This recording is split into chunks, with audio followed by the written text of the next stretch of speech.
Last week's Council meeting highlighted one simple fact, that the EU is sometimes in danger of allowing idealism to get the better of pragmatism. This is certainly true when looking at the European Council's and Parliament's positions on the migration package and negotiations with the UK.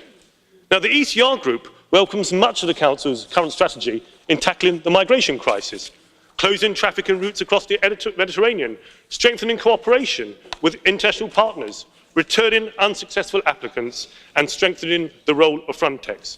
2 years ago, the ECR published these papers that called for exactly these kinds of sensible measures. And maybe if they had been introduced at the time, then maybe there would be more confidence in our migration and asylum system today. But instead, this Parliament appears to have a position on the Dublin regulation that throws out the rule book and long-established asylum laws to pursue a relocation system which has not exactly been a success, with proposals which mean that an asylum seeker would no longer have their application processed or even have a first admissibility check in the country that they arrive in, and continuing to force quotas on countries which have already said that they do not support relocation. This approach gives asylum seekers false hope and EU citizens false solutions. And these proposals will not increase solidarity, but they may increase voters' frustrations with politicians.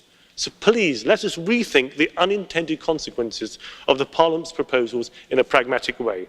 And on the Brexit negotiations, let us be more pragmatic.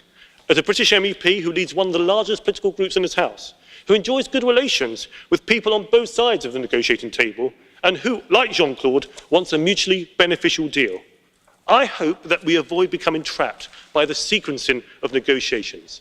For there to be real progress, we must take a step back and look at the process as a whole.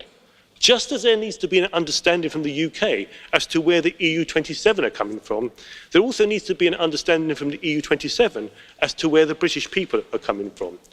The UK joined the EEC 40 years ago because more than anything it believed in open trade.